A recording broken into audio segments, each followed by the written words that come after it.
국가, 사회, 이 가정생활 가운데 어떻게 해야 될 것인가라는 제목을 가지고 오늘 저는 사랑과 행복이 넘치는 가정, 사랑과 행복이 넘치는 가정이라는 제목으로 말씀을 드리고자 합니다. 2017년 통계를 보게 되면 결혼한 상이 약 26만 상쯤 되었습니다. 그런데 이혼한 가정이 약 10만 명 가량 되었습니다. 이 통계를 보게 되면 두 가지를 알게 되는데, 한 가지는 26상이 결혼하면 그 중에 10상은 이혼한다는 것입니다.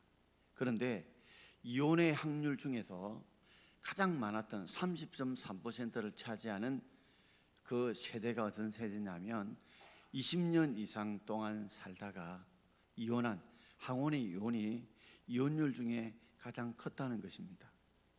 이 말은 우리가 참 결혼 생활이라는 게 갑작스럽게 이혼하는 것이 아니라 그동안 쌓였던 것이 어느 날 폭발하게 되듯이, 결혼 생활은 우리가 현재도 열심히 우리가 아름답고 행복한 그런 사랑이 넘치는 가정을 만들기 위해서 최선을 다해야 되지만, 그게 방심해서 안 되고 마지막 해로할 때까지, 늙어서 함께 할 때까지 계속해서 우리가 서로 노력하고 힘쓰지 않으면 가정이 붕괴될 수 있고 깨어질 수 있다는 그 의미를 우리에게 남겨주는 것이지요. 오늘 베드로전서 3장 1절부터 7절까지 보게 되면 아내에게 해야 될 것과 또 남편이 해야 될 것이 나오게 되었습니다. 오늘 두 가지로 말씀을 드리고자 합니다. 첫 번째는 아내가 갖춰야 될 두 가지가 있는데, 첫 번째는 자기 남편에게 순종하는 행실을 가져야 된다고 말씀하고 있습니다. 우리 베드로전서 3장 1절을 함께 읽어보겠습니다. 아내들아, 이와 같이 자기 남편에게 순종하라. 이는 혹 말씀을 순종하지 않는 자라도 말로 말미암지 않고 그 아내의 행실로 말미암아 구원을 얻게 하려 함이니 그랬습니다. 아내들아, 이와 같이 자기 남편에게, 딴 남편에게는 순종할 필요 없습니다, 여러분. 자기 남편에게 순종하라 그랬습니다. 그러면서 오늘 베드로는 순종할 이유를 언급하고 있습니다. 베드로전서가 기록될 때가 바로 네로 형제 이후 때에 굉장히 핍박과 극심으로 인해서 이 가정들이 혼란을 겪게 되어지고, 또 지금도 교회는 그렇지만 남자보다 여자들이 예수 믿고 교회 나오는 숫자가 많다 보니까 결혼을 해도 짝믿음 가정들이 많았던 것 같습니다. 그래서 늘 여성들과 교회나 가정에서 이 가정이 복음화되는 걸 위해 늘 고민했는데, 베드로도 알다시피 결혼했죠. 바울은 결혼 안 했지만 베드로는 결혼해서 가정을 이끌고 살았습니다. 그래서 장모의 열병을 예수님을 통해 고침받지 않았습니까? 왜 자기 남편에게 순종하라 했냐면, 그 이유는 혹 말씀을 순종하지 않는 자라도, 이 말씀을 순종하지 않는 자가 누굴까요? 바로 남편입니다. 교회는 나오더라도 아직 하나님 말씀에 순종하지 않는 남편들이 있지 않습니까? 그들은 말로 말미암지 않고 그 안의 행실로 말미암아 구원을 받게 하기 위해서라도 자기 남편에게 순종하라고 말씀하고 있습니다. 자, 남편이 하나님 말씀에 순종하지 않습니다. 그러면 자기 아내는 말로 전도를 하지요. 함께 교회 나가자, 함께 예수 믿자, 이렇게 말로 전도하지만 말로만 가지고 그 남편이 변화되지 않을 때가 있지 않습니까? 거기서 그치지 말고 우리가 더 적극적으로 해야 될 것이 있다면 바로 말로 말미암지 않고, 말로만 아니라 우리가 그 안에 행실로 말미암아 남편이 구원을 받도록 우리가 아내 된 자로서 남편에게 순종하는 행실을 통해서 남편이 구원을 받을 수 있도록 우리가 마치 좋은 씨앗이 떨어질 수 있도록 땅을 옥토밭으로 만드는 것처럼 착한 행실, 선한 행실을 가져야 된다는 말입니다. 우리가 종종 왜 남편이 교회를 나오지 않고 또 남편이 왜 예수를 믿지 않을까, 아직 때가 되지 않은 것도 있을 수 있지만 어떤 때는 아내의 마음속에 이런 마음이 듭니다. 참 세상에 취해서 세상 것만 바라보고 이것이 전부인 줄 알고 살아가는 그런 남편들, 남성들 보면, 믿음이 좋은 아내들 보면 답답해요. 왜냐하면 이 세상이 전부가 아닌데, 죽음 외에 천국과 지옥이 있는데 그런 안타까운 마음들이 들거든요. 그러다 보니까 신앙생활에 열심을 내지 않는, 그렇게 겉면에도 하나님 품으로 돌아오는 남편을 보면 어떤 데는 믿음 좋은 아내들은 업신여기는 마음이 있습니다. 참 안타깝다, 이런 마음이 들어요. 그것이 어느 중에 남편에게 비추게 되어지면, 남편이 바라볼 때 아내가 나를 좀 업신여긴다 하는 생각이 들게 되면 바로 복음의 문이 막히게 된다는 말입니다.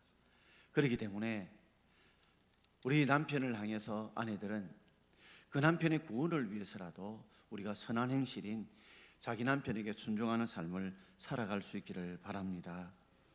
제가 성경에 기록된 대로 자기 남편에게 순종하라 이렇게 말하면 여기 듣는 분 중에 속이 좀 거북스러운 분들이 혹 있을 줄 압니다. 왜 아내로 하여금 자기 남편에게 순종하라고 하느냐? 아니, 순종할 만하면 내가 순종 안 하겠나? 존경할 만하면 내가 존경을 안 하겠나? 손톱 한 번도 순종하고 싶은만은, 존경하고 싶은만은 그런 모습이 안 보이는데, 성경에 어디에도 남편이 존경받을 만하니까 순종하라, 존경하는 말이 성경에 없습니다. 뒤집어 놓으면 아내를 사랑하라 했지, 아내가 사랑받을 만한 그런 행실을 하기 때문에 사랑받을 만한 아내를 사랑하라 라고 성경에 기록되지 않은 것과 똑같다는 말이죠. 이 말 속에서는 우리에게 주는 의미가 있습니다. 그 의미는 남편을 바꾸려고 하지 말고 아내된 우리가 바꾸려고 해야 되는 것입니다. 그 영혼이 돌아오고 구원받는 것은 하나님이 하실 일입니다. 하나님이 하실 일이에요.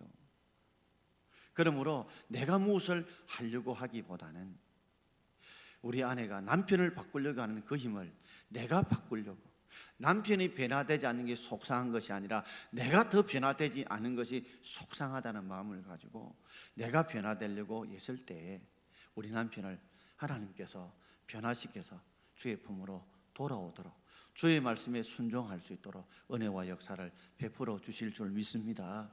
조금 적용 범위를 넓히게 되면 우리 남편만 그럴까요? 아직도 예수 믿지 않는 우리 자녀도 있고 우리 부모님들도 있고 그리고 우리 친척들도 있습니다.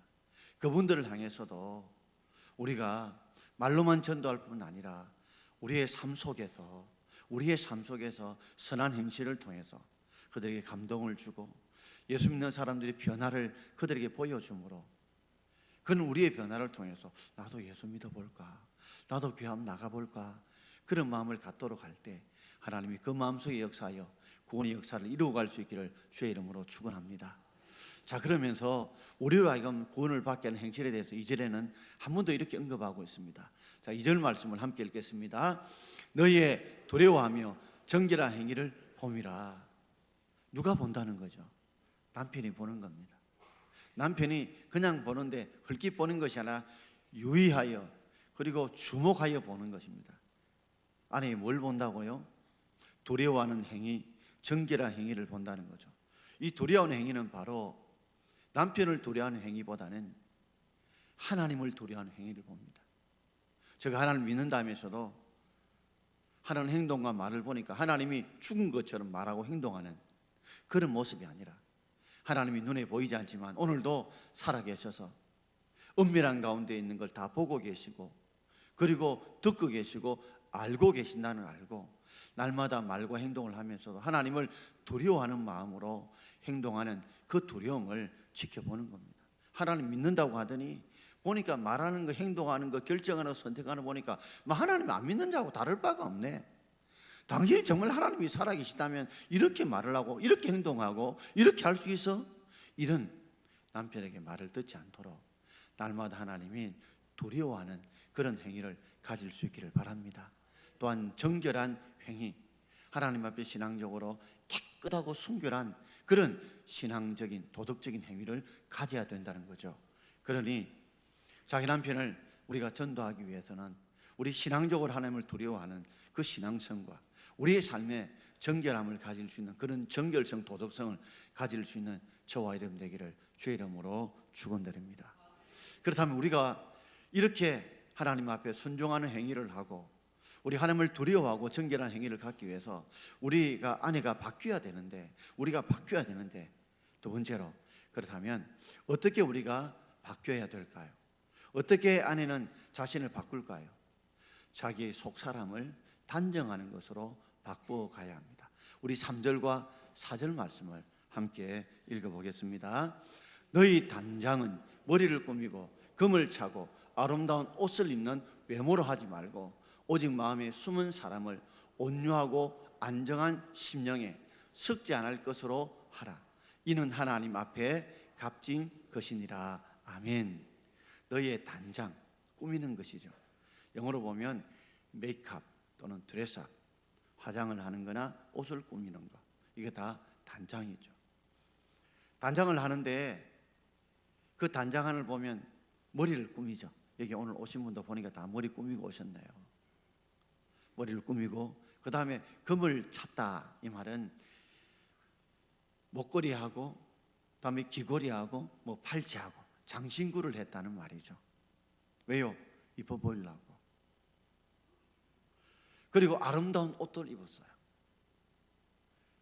그래서 여성들은 다 아름다워지기를 원하지 않습니까? 그 아름다움 통해서 다른 사람에게 주목을 받기를 원하지 않아요. 그러다 보니까 단장하는 데 시간을 많이 소비를 하는 겁니다. 외모를 가꾸는데 머리를 가꾸고, 그리고 이 장신구를 가꾸고, 그리고 아름다운 옷을 입는 것에 많은 시간을 투자하죠. 외모를 빛내기 위해서. 그런데 정작 우리들이 더 단장하고 더 많은 시간을 투자해야 될 것은 외모가 아니라 오직, 그러나 마음에 숨은 사람, 외모하고 반대죠. 마음에 숨은 사람, 그 사람이라 속사람, 우리의 인격, 우리의 성품을 어떻게 해요? 온유하고 안정한 심령에 섞지 않을 것으로 다듬고 변하는 일에, 그게 단장하는 일에 더 많은 에너지와 힘을 쏟아라는 것이죠. 이것이 하나님 앞에 값어치가 있다, 아름답다는 것입니다. 옛날에 남진이 부른 혹시 노래 기억납니까? 그 가사에 보면 마음이 고와야 여자지 얼굴만 예쁘다고 여자냐, 기억나십니까? 네. 요사이 세상의 기준은 어쨌든 얼굴이 예뻐야, 그러다 보니까 이런저런 모양의 성형을 하지만 사실 오래 살아보면 알지요. 얼굴 이쁜 거는 1년 안 갑니다. 6개월 안 갑니다. 마음이 이뻐야, 그것이 정말 미인이라는 것을 우리가 결혼해보면 알지 않습니까? 그렇기 때문에 우리가 외모를 가꾸는 데에 머리를 꾸미고 장신구를 달고 아름다운 옷을 입고 이런 데 외모에 우리 에너지를 집중하기보다는 우리가 어디를 바꿔야 되느냐, 우리의 속사람, 우리의 숨은 사람을 어떤 심령으로 바꿀까요? 두 가지 심령이 나오죠. 온유한 심령과 안정된 심령으로. 온유한 심정이 어떤 심령일까요? 이것은 종종 생활이 어렵고 삶이 힘들다 보면 남편이 욱하게 되죠. 욱하는 말과 행동을 하게 될 때에 이 온유한 심령은 스펀지와 같은 심령입니다. 그것을 잘 받아들이는 거죠. 여러분, 무거운 물이 떨어지면 깨질 수 있지만 스펀지 위에 떨어지면 팅하고 튕겨나와서 완충하게 되듯이 종종 남편들이 사회생활에 여러 가지 힘든 것 때문에 어떤 데는 욱하고 그런 말과 행동을 할 때라도 온유한 심령, 부드럽게 스펀지는 받아들이는 그런 심령으로 우리의 속사람을 더 변화시키고 단장하는 데 힘을 쏟아야 된다. 또한 안정한 심령, 이것은 남편이 어떤 데는 욱하는 말과 행동을 하게 되면 마음이 막 흔들리지요. 남편이 막 좋지 않은 소리, 과음을 지르고 악한 행동을 하게 되면 이에는 이, 눈에는 눈, 이런 마음이 들잖아요. 그럼에도 불구하고 그 마음을 잘 다스려서 마음이 흔들리지 않도록 요동치지 않는 이 안정한 심령을 만드는 일에, 우리가 단정하는 일에, 바꾸는 일에 힘을 쏟아야 된다는 것이죠. 썩지 않을 것으로 하라, 이 말은 음식을 가만히 두면 어떻게 됩니까? 요사이 여름철 같으면 더 빨리 썩어지지요. 그래서 여러분들 어떤 노력을 하십니까? 썩을 수 있는 음식들을 냉장실에 였든지 또는 냉동실에 였든지, 그죠? 또는 이리저리 관리해서 좀 썩지 않도록 잘 보관되도록 그 싱수도 유지되도록 애쓰는 것처럼 우리의 온유한 심령, 우리의 안정한 심령이요 섞기 쉽습니다. 처음에는 좀 온유하고 안정한 심령으로 가다가 또 남편이 썩을 환경을 만들어줘요. 막 꽈음을 지르고 쓸데없이 막 이상한 행동을 하고 덕이 안 되고 그런 말과 행동하면 마음이 썩어버린단 말이죠. 그러므로 이 썩지 않는 걸 유지한다, 보존한다는 말이거든요.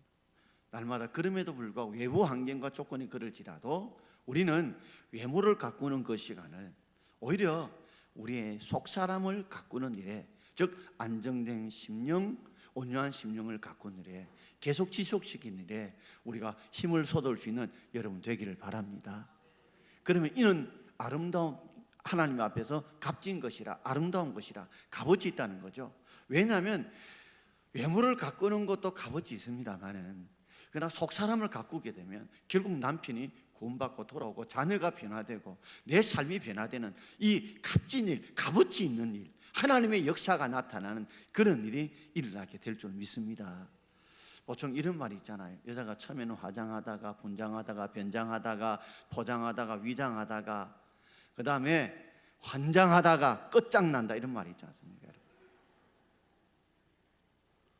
사람의 우리가 분장들은 끝이 없는데, 그러나 그 시간보다는 우리가 좀 더 우리의 속사람을 다듬고 분장하고 그렇게 함으로 하나님께 값어치 있는 일들이 우리를 통해서, 아내를 통해서, 남편의 변화들, 우리 자녀들과 우리의 삶이 일어나기를 주의 이름으로 축원드립니다.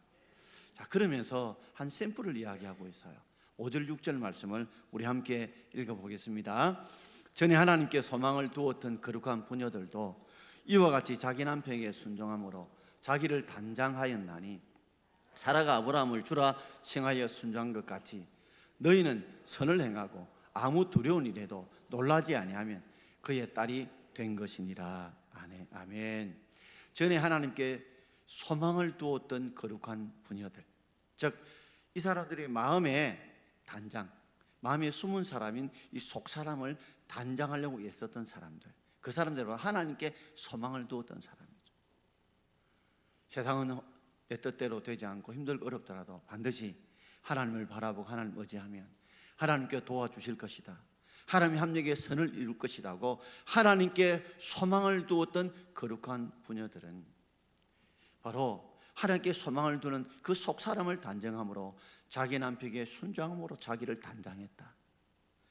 자기 남편에게 순종함으로 자기를 꾸미고 단장했다. 바로 외모를 단장하는 것보다도 하나님 앞에 거룩한 행실을 가지기 위해서 단장하는 데 투자했던 사람들, 그 중에 대표적인 사람이 바로 사라입니다. 사라는 자신의 남편 아브라함을 주라 칭하며 순종했다. 이 주라는 게 주인이라는 것이죠.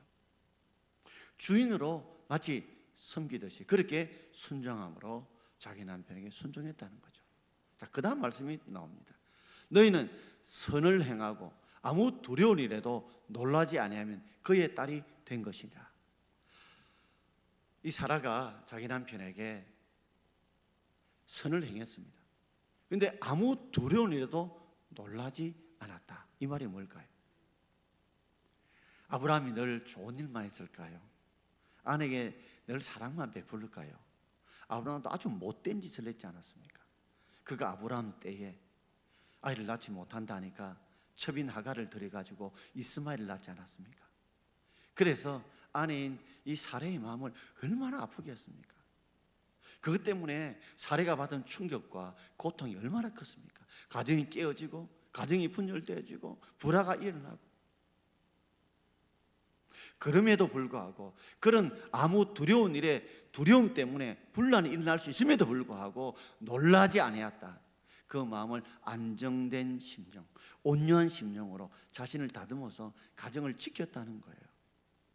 아브라함을 주라 칭했다는 거죠. 그래서 그런 자를 이끌어 그의 딸이 된 것이다. 육신의 사라의 딸이 아니라 바로 이렇게 여러 가지 어려운 일, 힘든 일이 옴에도 불구하고 자신의 마음을 온유한 심령, 안정된 심령으로 잘 다스려서 이 놀랄 일 가운데도 놀라지 않도록 잘 다듬어 나간 그런 자를 이끌어 우리를 사라의 딸이라고 영적으로 칭한다는 거죠. 사라 이름 뜻이 뭡니까? 열방의 어미라는 뜻입니다. 그러니 하나님 앞에 이렇게 살 때 열방의 의미라는 이 아름다운 값진 칭호를 얻게 되어진다는 말입니다. 오늘 우리의 삶 속에서 1절부터 6절까지 내용을 보게 되면 아내에게 남편을 향해서 이렇게라는 6절이나 나오는데, 반면에 남편에 대해서는 꼴랑 한 절밖에 안 나옵니다. 그럼에도 불구하고 좀 귀한 내용이 3가지로 등장하는데, 자, 두 번째로 남편이 갖추어야 될 3가지에 대해서 말씀을 드리고자 합니다. 자, 우리 7절 말씀을 함께 읽어보겠습니다. 남편 된 자들아, 이와 같이 지식을 따라 너희 아내와 동거하고 그를 더 연약한 그릇이요 또 생명의 은혜를 함께 이어받을 자로 알아 귀히 여기라. 이는 너희 기도가 막히지 아니하게 하려 함이라. 아멘. 남편 된 자들아, 이와 같이 지식을 따라 아내와 동거해라. 그러니까 남편에게 갖춰야 할 3가지가 지식을 따라 아내와 동거해라. 자, 지식을 따라 아내와 동거하라 그랬는데 이 말씀의 의미가 무엇일까요? 여러분, 우리가 그저 몸만 같이 산다고 동거가 아닙니다. 몸만 같이 산다고 동거면 불편한 동거, 불행한 동거가 될 수 있어요. 그러나 지식을 따라 아내와 동거해야 행복한 동거가 될 수 있습니다. 왜 남편에게 지식을 따라 아내와 동거해야 됐을까요? 우리는 아내의 성향과 아내의 성품과 아내가 뭘 좋아하고 뭘 기뻐하고 어느 것이 슬퍼하고 어느 때 고통한다는 거, 이거 지식을 가져야 합니다. 이 바로 지식은 이해심이죠.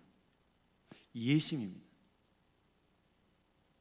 돈만 많이 갖다 벌어주고 그러면 아내가 다 좋아할 것 같지만 그렇지 않습니다. 우리에게 아내에 대한 지식이 필요합니다. 여성이 어떤 성향을 가지고 있고, 그리고 아내가 뭘 원하고 뭘 기뻐하고 어떨 때 가장 슬퍼하고 어떨 때 가장 힘들어하는지 그 지식을 가져야 돼요. 이 지식이 우리에게 뭘 줄까요? 이해심을 줍니다. 뭘 준다고요? 이해심을 주는 것입니다. 종종 저도 결혼한 지 31년이 되지만 아직도 아내와 여자를 이해하기 힘들 때가 솔직히 있습니다. 종종 아내와 남편이 부부싸움을 하게 되면 남편이 어떤 때는 잘못했다 이러면 여자가 또 묻는 말이 있죠. 뭘 잘못했는데? 이렇게 물으면 남편이 정답을 말하는 경우가 많지 않습니다. 그럼 오래 살아도 우리 아내에 대한 지식이 없다 보니 아내를 이해하지 못할 때가 많이 있습니다. 가정사역자이던 제임스 답슨이라는 사람이 그랬습니다. 아내의 고충을 알아만 준다면, 헤아려만 준다면 그 아내는 죽는 것 외에는 다 할 것이다, 이런 말을 한 적이 있습니다. 오늘 남편 여러분 집에 가서 한번 아내의 생일이 몇 월 며칠인지, 아내가 무슨 음식을 좋아하는지, 어떨 때 가장 기뻐했는지, 어느 때 가장 슬펐는지, 그리고 어디 가는 걸 좋아하는지 이렇게 한번 한 10가지 쭉 적어놓고 답을 달아놓고 아내에게 물어보십시오. 몇 점 나오는가? 우리는 종종 살아가면서 그래서 살면 되지 하는 것이 아니라, 오늘 베드로는요 결혼해 본 사람입니다. 바울은 결혼을 해보지 않았어요. 베드로는 결혼해 보니까 알게 되는 거죠. 아, 지식이 필요하다.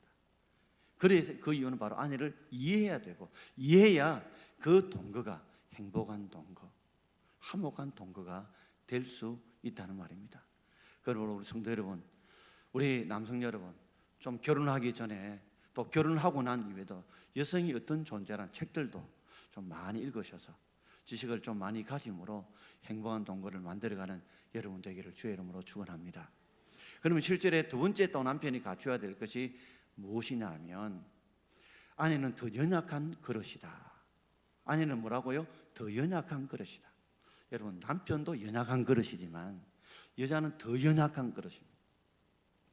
바꿔 말하자면 남편도 감정의 상처를 많이 받을 수 있지만 아내들은 상처를 더 많이 받습니다. 우리가 같은 그릇이라도 우리가 상처가 잘 나는 그릇이고 상처가 잘 안 나는 그릇이죠. 여자들은 굉장히 감정적입니다. 그래서 더 잘 울고 더 잘 웃습니다. 남자들 보면요, 남들 의식하고 어떤 때는 참 잘 웃지도 않고 잘 반응도 없지만 여자들은 그래서 던지면 잘 반응해줘요. 이 감정성이 풍부하고 예민하기 때문에 그렇습니다. 바로 예민하다는 말은, 감정이 풍부하다는 말은 남편의 말에, 남편의 행동에 상처도 잘 받을 수 있다는 말입니다. 그럼 우리가 말을 한마디 하더라도 아내는 우리도 연약한 그릇이면 남자도 여자는 더 연약한 그릇인 줄 알고 말 한마디, 행동 하나 할 때 생각하고 말하고 생각하고 행동할 수 있기를 바랍니다. 아멘이 안 나오잖아요. 이 남자들이 아멘 해야 되는데 이 뒤늦게 아멘 해가지고 박자가 안 맞아. 그렇습니다. 아내는 남자도 연약한 그릇입니다. 여러분, 여성들이 한 번씩 막 이렇게 막 다발총처럼 퍼부으면 남자도 엄청 상처를 받습니다. 마음이 깨어지고 고통스럽습니다. 그러므로 여성분들도 말과 행동을 조심해야 되지만 여성은 더 연약한 그릇인 줄 알고 우리가 말과 행동에 특별히 자기 남편에게 상처받지 않도록 우리가 더 조심해서 말하고 행동할 수 있는 남자들이 되기를 주의 이름으로 축원합니다. 세 번째 남자가 갖추어야 할 것은, 아내는 생명의 은혜를 함께 이어받을 자입니다. 이 생명은 영생을 말합니다. 우리가 생명, 죽어도 죽음으로 끝나는 것이 아니라 우리가 함께 천국 갈, 영생의 은혜를 이어받을, 함께 할 사람이 바로 아내입니다. 그러므로 아내는 단순히 아내가 신앙의 동지요 파트너입니다. 이 땅에서 함께 갈 뿐만 아니라 천국까지 함께 갈 신앙의 동지입니다. 어떤 분은 그렇게 말하더라고요. 아이고 끔찍하다. 이게 저도 지금 힘든데 천국까지 같이 가나 할지 모르지만 우리 함께 영생의 생명을 함께 이어갈 자들이 바로 우리의 남편입니다. 우리의 아내입니다. 그러므로 귀히 여길 수 있기를 바랍니다. 어떻게 보면 다른 아내는 막 귀하게 여기면서 자기 아내를 소홀히 하는 남편들이 얼마나 많은지요. 자기 아내를 귀하게 여기십시오. 왜요? 우리 아내를 왜 귀하게 여겨야 될까요?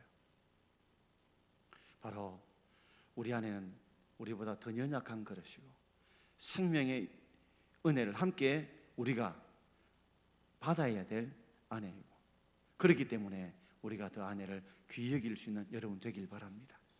아내를 귀히 여겨야 하면 성경은 이렇게 말합니다. 이는 너희 기도가 막힌다고요. 너희 기도가 막힌다고요. 여러분, 어떤 때는 기도가 막힌 일이 있으시죠? 어떤 때는 숨구멍이 막혀서 기도가 막힐 때도 있고 가슴이 막힐 때도 있고 기도가 막힐 때도 있죠. 그 이유가 뭘까요? 가정이 불화하게 되면 기도가 안 나옵니다. 저도 제가 설교하지만 종종 가끔 아내와 좀 다투더라면 설교가 안 됩니다. 이걸 풀어야 돼요. 아마 여러분들도 그럴 줄 압니다. 사람과의 관계가 막히거나 목사와 성도의 관계가 막혀도요, 말씀이 막혀요, 기도가 막혀요, 찬양이 막혀요. 막힌 것을 뚫는 것은 바로 우리가 해야 될 도리를, 지식을 따라 아내와 동거하고, 그리고 아내가 더 연약한 그런 줄 알고, 그리고 생명의 유업을 이어갈 줄 알고 아내를 귀히 여김으로 여러분의 기도가 막히지 않고 은혜의 통로가 막히지 않기를 바랍니다. 마치 결혼은 2인 삼각경기와 똑같습니다. 2인 삼각경기가 뭔지 아세요? 2인, 두 사람이 삼각, 세 개의 다리각자입니다. 세 개의 다리를 갖고 우리가 뛰는 거, 이걸 2인 삼각경기라고 부르죠. 여러분, 우리가 이제 종종 보다 보면 운동회마다 게임할 때마다 2인 삼각경기 많이 하잖아요. 제가 여기에 서면 제 아내가 옆에 서게 되면 중간에 있는 다리를 함께 묶습니다. 그럼 사람은 두 사람인데 다리는 몇 개예요? 세 개입니다. 어쨌든 경주를 하니까 빨리 뛰려고 뛰다 보면 거의 대부분 자빠집니다. 넘어집니다. 그래가지고 나중에는 등수에 들어오지 못할 때가 있어요. 어떻게 하면 안 넘어지고 완주를 잘할 수 있을까요? 그때는 완전히 소리를 내야 됩니다. 그냥 입만 다물고 있어가지고 거의 99% 넘어집니다. 하나 둘 보조를 맞춰야 되고, 그리고 상대를 늘 바라봐요. 내 속도가 아니라 상대의 속도에, 상대의 보조에 맞춰서 하나 둘 호흡을 같이 해야 무사히 넘어지지 않고 완주할 수 있는 것과 똑같이 사랑이 소리를 내어 표현해야 됩니다. 아내는 아내로서의 남편은 남편 표현을 하고, 그리고 항상 남편은 아내는 남편의 서로 간에 호흡을 맞추어 나갈 때 2인 삼각형처럼 넘어지지 않고 자빠지지 않고 완주할 수 있는 거와 똑같은 줄 믿습니다. 그러므로 오늘 집에 가서 남편분들은 오늘 성경 말씀 들었지? 목사님이 순종하라 안 하더나? 아브라함은 사라는 아브라함을 주라 했는데 네 주인으로 섬기고 있나? 이래 삿대질하지 마시고, 내가 정말 아내를 지식을 따라 동거하고 있는지, 내가 더 연약한 그릇으로 알고 있는지, 내가 생명을 이을 줄 알고 있는지, 우리가 먼저 대접하고 섬길 때 화목한 가정을 만들어갈 수 있는 줄 믿습니다. 저는 꼭 이야기 한번 하고 마무리 짓고자 합니다. 어떤 집에 스물단 세 사람의 노인분이 그 집 대문 앞에 앉아 있는 것입니다. 그 주인 아주머니 마음이 좀 찡했어요. 그래서 대문에 들어가다 그 모습을 보고 혹시 점심 드시지 못하셨습니까? 그러면 저희 집에 오십시오. 제가 점심을 대접하겠습니다. 그랬더니 그 노인 중에 한 분이 하는 말이, 혹시 그 집에 지금 주인 양반 계시냐고 묻는 겁니다. 그러자 그 아내가, 그 부인이 지금 우리 남편이 밖에 일보러 나가서 집에 없다고, 그러면 들어갈 수 없습니다. 그러는 겁니다. 그래서 그 아내가 이분들이 굉장히 조심성이 있고 예의 바르신 분이구나 이렇게 생각하고 있었습니다. 저녁쯤 되자 해가 지기 전에 남편이 집으로 돌아왔습니다. 남편도 대문 앞에 있는 하얀 수염을 단 세 분 노인들을 본 거예요. 보고 아내에게 이렇게 묻습니다. 아니, 대문에 세 분의 노인이 있던데 당신 그 낮에도 있어서 낮에도 있었다는 겁니다. 그러면 자초지정을 이야기하는 겁니다. 낮에 그 세 분들이 있어서 점심을 초대하려고 하니까 남편인가 묻고 남편이 없으니까 들어오지 못한다고 하는데, 이제 당신이 돌아왔으니까 어떻게 하면 좋겠냐고 하니까 남편이 그럼 빨리 가서 그 세 분들 모셔가지고 소찬이지만 좀 차려서 대접해야지. 그래서 기쁜 마음으로 이제 아내가 대문 나가서 세 분 노인께 우리 남편이 세 분을 모셔서 식사를 하라고 하신다고, 지금 남편이 들어와 계신다고. 그러자 그 한 분이 이렇게 말을 하는 겁니다. 노인분이, 저는 제 이름은 부입니다. 부자 부자입니다. 그리고 옆에 있는 제 친구는 성공이라는 이름을 가진 노인이고요. 저 옆에 있는 저 노인은 사랑이라는 이름을 가진 노인입니다. 그런데 우리 세 사람 중에 한 사람만 갈 수 있습니다. 그러니 우리 세 명 중에 누가 그 가정에 들어갈 수 있는지 서로 언론해 주십시오 라고 하는 것입니다. 아내가 깜짝 놀라가지고 집에 들어왔습니다. 남편에게 말을 합니다. 세 노인의 이름이 하나는 부고 하나는 성공이고 하나는 사랑이라는데 어떤 분을 모셔야 되겠냐 하니까 남편이 귀가 번쩍 뜨니, 아이고 이게 하나님이 나한테 복을 줄라 싶어서 남편이 대뜸 부자가 우리 집에 들어와 우리가 부자가 되지, 그 부자를 모셔야 된다니까. 아내가 하는 말이, 단순히 부자 되면 성공을 불러야 된다고. 성공을, 그래야 우리 자녀까지 성공할 수 있지. 그러니까 부자를 불러야 된다. 성공을 보다 싸우고 다투다가 며느리가 가만히 지켜보다가, 아버님 부자 되면 뭐합니까? 성공하면 뭐합니까? 다투는데 사랑이 최고 아닙니까? 며느리 말 들으면 그 말이 맞는 거예요. 그럼 우리 사랑을 부르자. 그래서 사랑을 부르러 나갑니다. 여기 사랑의 이름을 가진 노인분 어느 분이죠? 물었더니 저요 하는데, 이제 사랑이나 노인을 이렇게 모시고 들어오는데 그 뒤에 따라 부도 따라오고 성공도 따라오는 겁니다. 아니 한 사람만 따라온댔는데. 그러자 노인이 이렇게 말합니다. 부를 불렀으면 부만 들어가고 성공만 부르면 성공만 들어갈 낀데 사랑이라는 노인을 불러서 부와 성공도 따라 들어간다는 거죠. 이 말의 의미를 아시겠죠? 여러분, 우리가 부와 성공을 얻으면 사랑을 놓치지만 사랑을 붙들면 부와 성공이 따라온다는 이야기입니다. 말씀을 마치고자 합니다. 오늘 여러분의 삶들 속에서 다시 한 번 더 우리가 너무나 부를 추구하고 성공을 추구하는 삶을 살아가다 보니 아내도 남편도 상처를 많이 받고 힘들지 않았는지요? 사랑을 추구하십시오. 바로 사랑을 추구하십시오. 그래서 아내는 우리가 정결한 행실을 가지고 그리고 자기 속사람을 단장하는데, 그 심령을 바꾸는 일에 그 힘을 쏟으시고, 남편들은 그냥 몸만 동거하는 게 동거가 아니라 아내를 이해하기 위해서 지식을 가지셔야 되고, 그리고 아내가 더 연약한 거인 줄 알고 우리가 말과 행동을 더 조심하고, 생명의 은혜를 함께 이어받을 줄 알고 믿음의 마지막까지 천국 갈 때까지 할 수 있도록 귀히 여김으로, 여러분의 기도가 막히지 않는 축복된 은혜가 있기를 주의 이름으로 축원드립니다. 기도하겠습니다. 오늘 주신 말씀 기억